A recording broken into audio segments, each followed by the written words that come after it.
Enjoy the convenience of 7 days a week banking and extended hours with Cube from First Arkansas Bank and Trust. Member FDIC.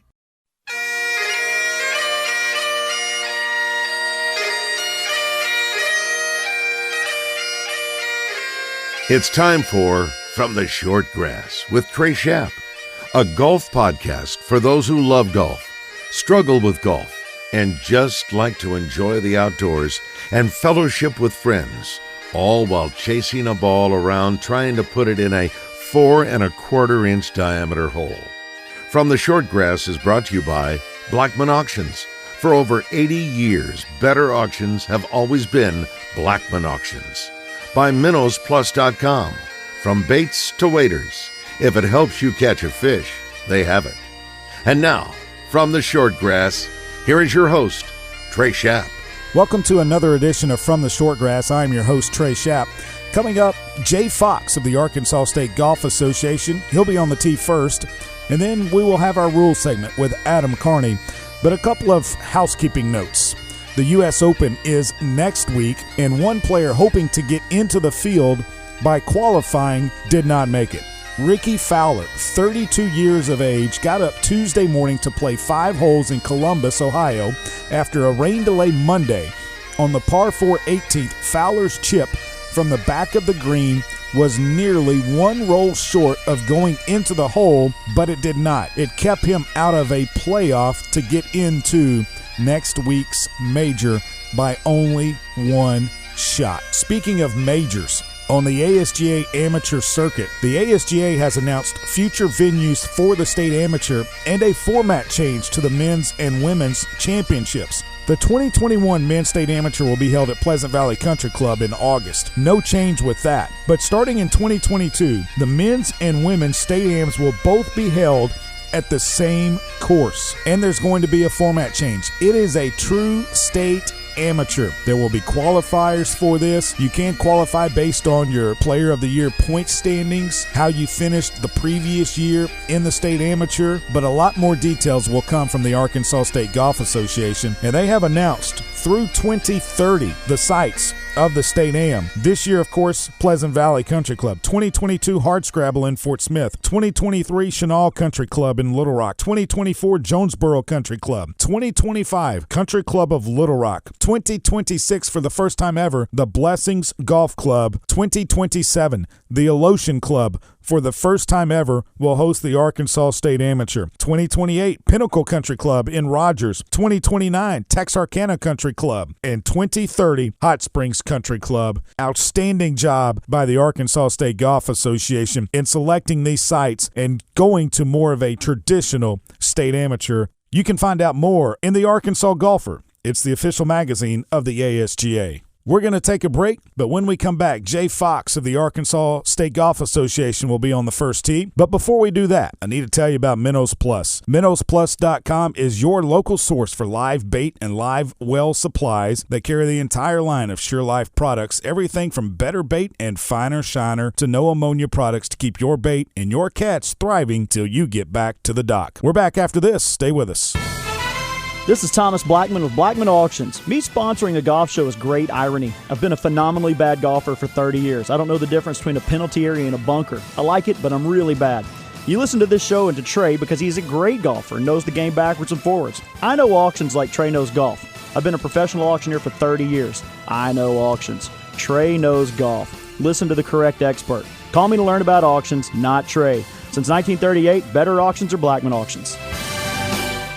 Minnows Plus is your local source for live bait and live well supplies. They carry the entire line of Sure Life products, everything from Better Bait and Finer Shiner to no ammonia products to keep your bait and your catch thriving till you get back to the dock. They are the best source for all your private land ponds. Minnows Plus has fish food and pond fertilizer to keep your pond healthy and thriving all year long. If you own or run a bait and tackle shop and need to resupply, contact Minnows Plus and ask about their wholesale prices. Open to the public and walk-ins are welcome. Find them on the web at minnowsplus.com.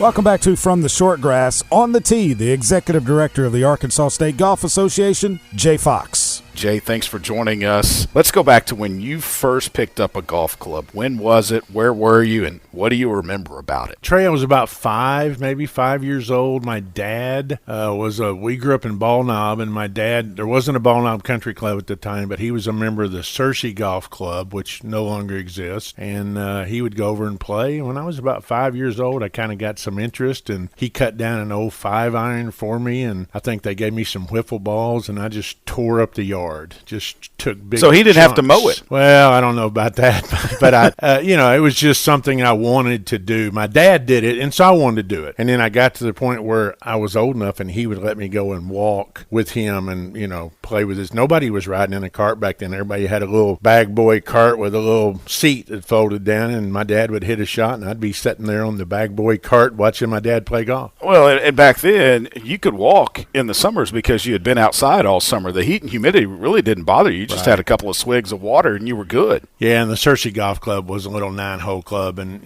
probably the longest hole was 350 yards. So no wonder you were able to play 36 before lunch.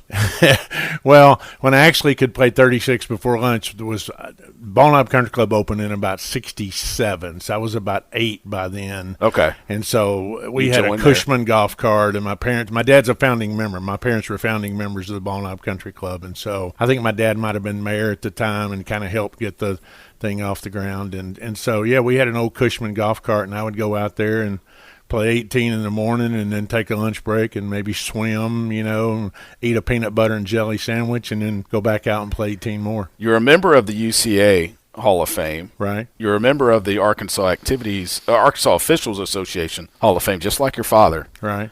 And the ASGA Hall of Fame. Which one is the most important to you? Man, that's a tough question.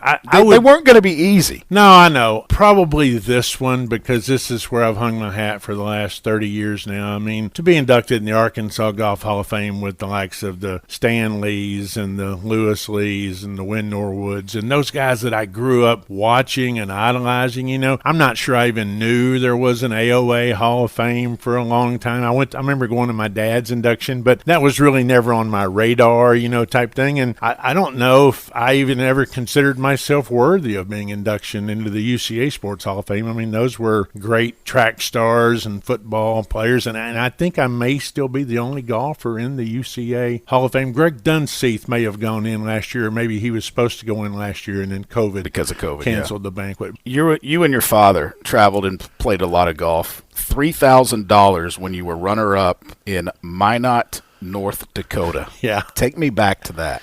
I turned professional. I guess, in 84 and tried the mini tours in 85 and 86. And there wasn't really any kind of a Ben Hogan tour, a Nike tour, or anything back then. And so you kind of found state opens across the way. And there was this thing up in North Dakota and South Dakota. Gosh, I can't even recall the name of the tour now, but there were 6 tournaments up through there. And I remember, I think it was in Minot, where it was the first or second weekend in August, and we had a 2-hour frost delay. And I thought, man, it's 100 degrees back in Arkansas right now, and we had a frost delay. I met some really good people along the way. We were at Waterwood National in Huntsville, Texas. I was playing the NGA Mini Tours, and the director of golf at Waterwood National was Dan Snyder. Dan Snyder goes on to be the head professional at Falcon Point, and then he comes up here in 1990 to become Chenal Country Club. And I still have a bag tag. I showed it to him. I still have a bag tag from Waterwood National, and on it says Director of Golf Dan Snyder. Wow, to think about where he's been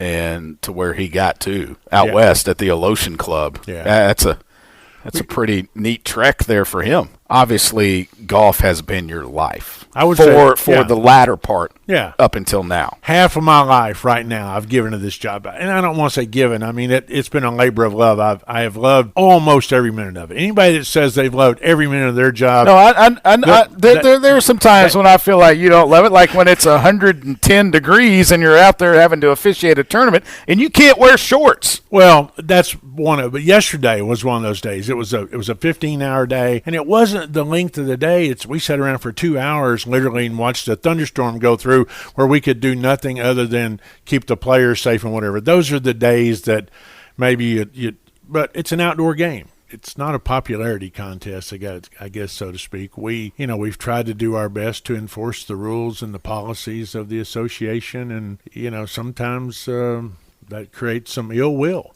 You say that you're still going to be in a role for another 3 years and stuff. What's next for Jay Fox after that? I'm very lucky, Trey, in that I found love a second time. I lost a wife to dementia. Everybody that knew me, that watched me, saw Kim with me for 18 or 19 years, and I found Leah.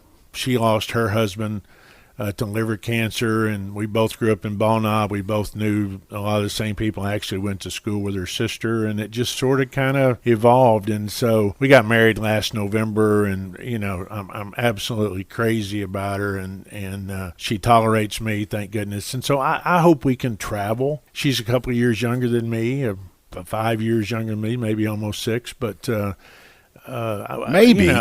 Well. I know you don't want to give her age out there, but you know exactly. I do. I'm 61 right now, and she's 55. So, but we're both about to be 56 and 62. Sure. So anyway, we want to do some traveling and do some things, and I want to try to get out maybe and play a little bit more golf. She's very, says, hey, go play. I'll be home, and she'll say, why don't you go play 9 holes? And I'm like, man, I've had a long day. I'm tired, But she's a great wife, and she's a great cook, and I love her dearly. And so I'm very lucky to have found love a second time. One thing that I'm going to ask everybody that we have on, because they all play golf, what's in the bag? Right now I've got a Ping G400 driver, probably 3 years old. I've got an old Callaway X-Hot 3-wood that is it's probably 12 years old. I've got Nike Victory Red Speed irons, a little bit of a cavity back, a little bit offset. Got a Magic Nike wedge that Kim also got me involved with, and right now I've gone back to my 2-ball putter. I kind of jockeyed around for a while, so occasionally I'll throw a hybrid. I've got a hybrid in there too, but occasionally I'll take an iron out or do this or that. But I'm playing old equipment, but I am going to get new equipment once I kind of get the because I think technology's passed me by a little bit. Well, I wouldn't say that. I do remember reading an article where you said that you didn't really like the infusion of the metal drivers and the cavity backs.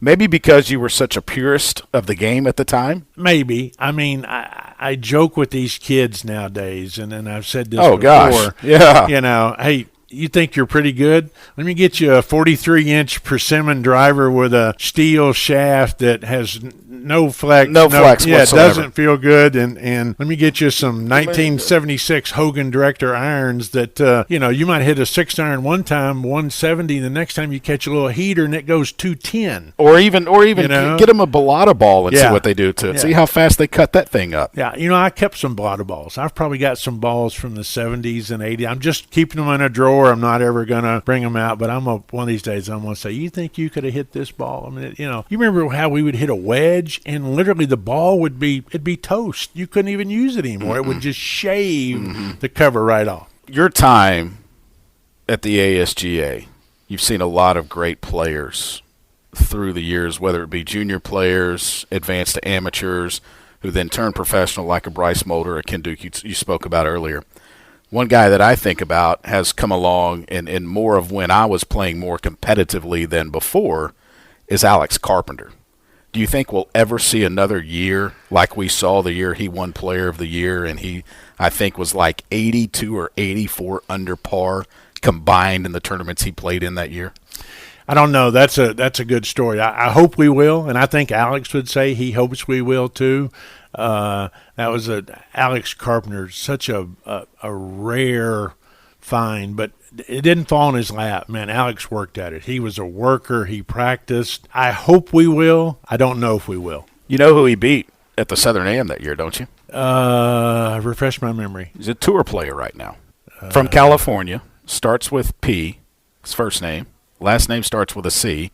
His first name is Patrick. Patrick Cantley. Yeah, I do remember that now. I think Alex eagled 17 at Shoal Creek to go one ahead of Patrick, and I think he parred 18 to win it.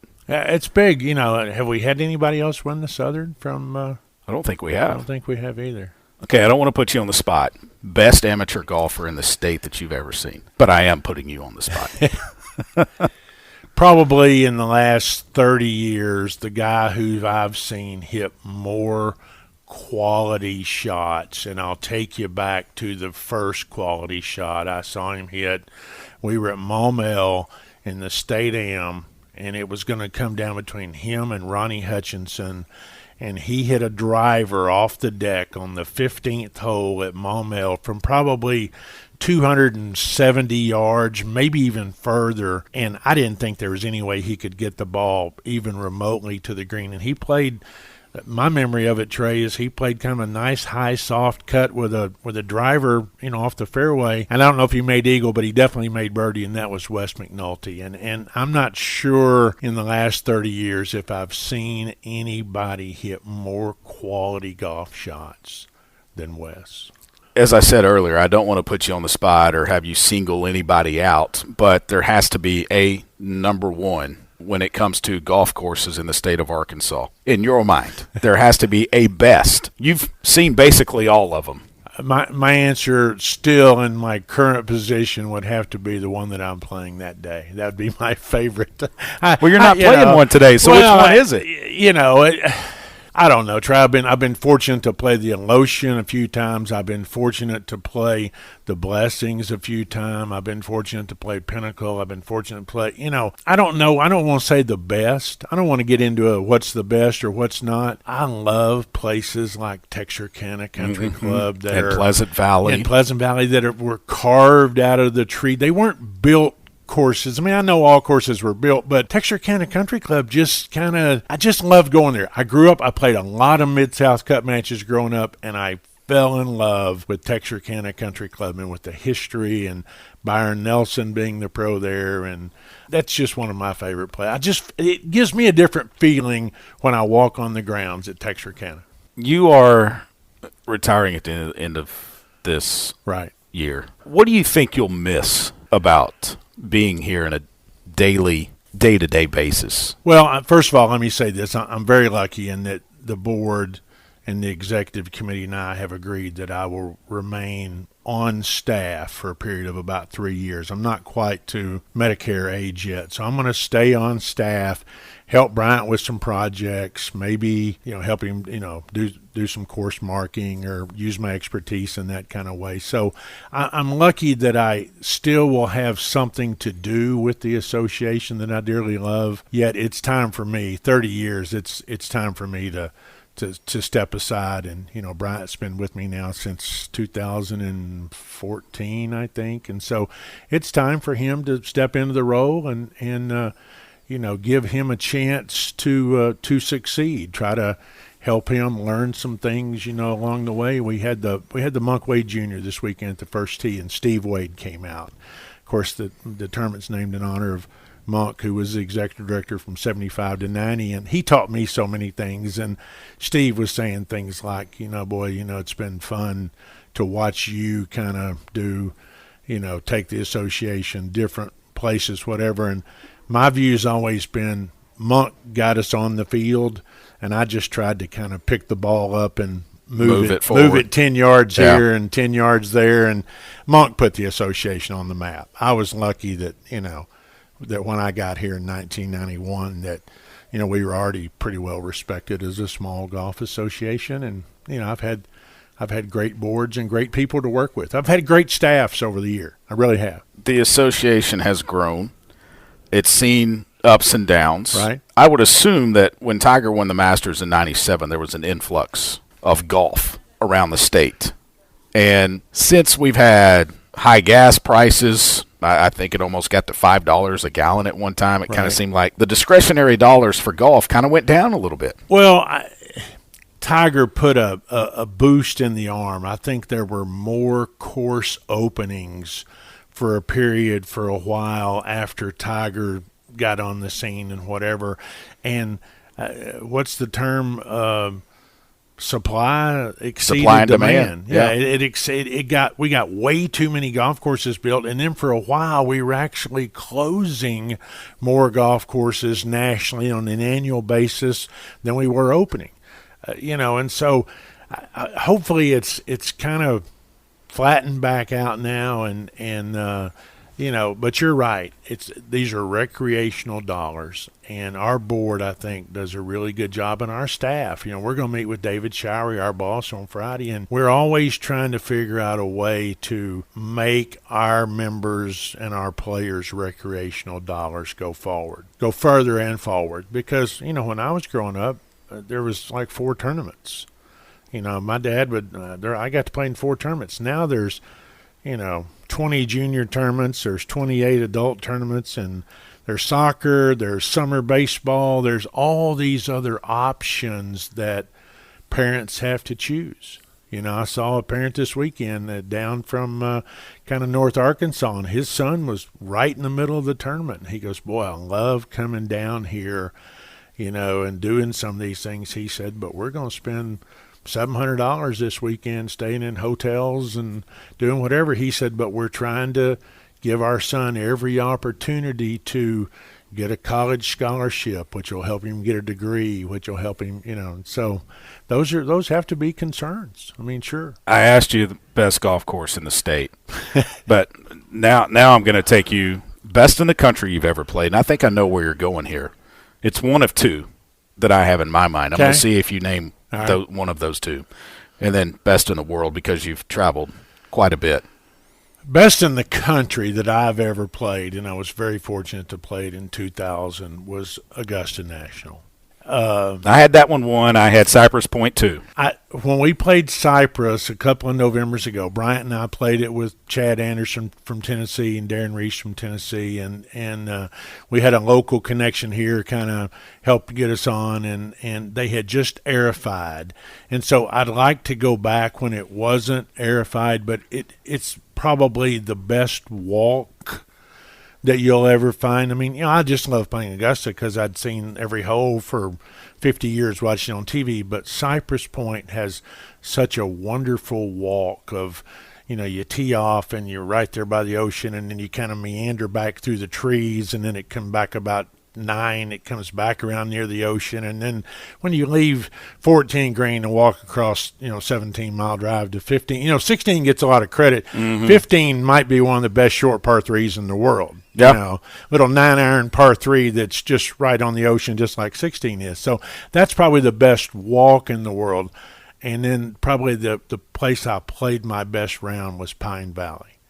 I shot 69 at Pine Valley, had a great caddy. I was playing really good, and I had 1 bogey, and it was a 3-putt, and I hit almost every green in regulation. Wow. The dreaded 3-putt. Yeah, well, and then my caddy said, we can't get it right of the hole here, and I was like, I hit it like 8 feet right of the hole, and he was like, this is really fast, and I didn't take the really fast. And you didn't take the really good advice. I putted it from 8 feet above the hole to about 20 feet below the hole. Wow. It was really fast. That was our 3rd hole, and so I was after that when he said this is really fast, I took his advice. Right. So I haven't really played a lot across the world. I mean, Tracy and Bev and Chris and I and some went to Peru and played in some golf, and I played some golf in Colombia. Trey, one thing. Scotland, Old Course? I've never played the Old Course, and I'm going to tell you this. Last year, right before COVID hit, I got the greatest letter in the mail that probably I've ever gotten, and it was confirming my membership into the R&A, the Royal and Ancient Golf Club of St. Andrews. I'd been nominated for about 10 years, and it takes a while to kind of go through that process. And there's a lot of executive directors in the states that are members and whatever, and I think there's maybe only 1 or 2 other people from Arkansas that are in the R&A, but I haven't been able to get over there yet because of COVID. They opened it up, I guess, last fall. They have fall meetings in like September and October where you can pick a week and come over and you can play, and you go to the meetings, and all the meetings are coat and tie and everything. And so I haven't been over there yet, but hopefully that's coming soon. Hopefully COVID's going to get out of here, and I'm going to get to go over and kind of hang out with some of my friends. And, that'd be awesome. Go to the RNA clubhouse, and but that's probably the greatest professional honor that I've gotten, other than being elected president of that group that I talked about, the International Association of Golf Administrators. So those are two things that I'm pretty proud of, nationally or internationally, in my 30 years here at the ASGA. Man, that's awesome. Jay, thanks for the time. Thank you, Trey. I appreciate it. Minnows Plus is your local source for live bait and live well supplies. They carry the entire line of SureLife products, everything from better bait and finer shiner to no ammonia products to keep your bait and your catch thriving till you get back to the dock. They are the best source for all your private land ponds. Minnows Plus has fish food and pond fertilizer to keep your pond healthy and thriving all year long. If you own or run a bait and tackle shop and need to resupply, contact Minnows Plus and ask about their wholesale prices. Open to the public and walk-ins are welcome. Find them on the web at minnowsplus.com. This is Thomas Blackman with Blackman Auctions. Me sponsoring a golf show is great irony. I've been a phenomenally bad golfer for 30 years. I don't know the difference between a penalty area and a bunker. I like it, but I'm really bad. You listen to this show and to Trey because he's a great golfer and knows the game backwards and forwards. I know auctions like Trey knows golf. I've been a professional auctioneer for 30 years. I know auctions. Trey knows golf. Listen to the correct expert. Call me to learn about auctions, not Trey. Since 1938, better auctions are Blackman Auctions. Welcome back to From the Shortgrass. Blackman Auctions has an auction coming up on Friday, June the 25th, 235 Rock Creek Road in Hot Springs. It's the Furnace Commercial and Residential Real Estate Auction. You can find more about it on the web at blackmanauctions.com. It's time for our rules segment. Here is PGA Master Professional Adam Carney. Adam, I'm playing a hole, and all of a sudden hit a tee shot to the fairway. I hit my second shot. It kind of goes into the rough around some rocks and stuff. I'm not sure if the ball's cut or not, but it could be. What's the proper procedure that I should use to check to see if it is cut? And then if it is, what do I have to do? So I'm going to tell you, in today's day and age, it ain't cut. I mean, it's right. These golf balls. This is an old rule, but it's still in the rule book, and you have to realize things are in the rule book because they happened. There is a procedure. You do have the opportunity to lift your ball to see if it's been cut or cracked. But you may lift the ball, check it, cannot clean it under those circumstances. And then if the ball is damaged, you can replace it with a substitute with another ball, or you have to put the ball back if it's not. Now, we're not talking just a little scuff No. from maybe going across a cart path or something like that, or a rock. It has to be cut to where there is a visible cut or hole. So the rules are very specific on that. You know, it has to be visibly cut or cracked. Scraped or discolored are not in and of themselves, an opportunity to substitute a golf ball under that rule. And I don't mean to discredit any golf ball manufacturer, but there could be an inadequacy in a golf ball in some way, shape, or form where that could happen.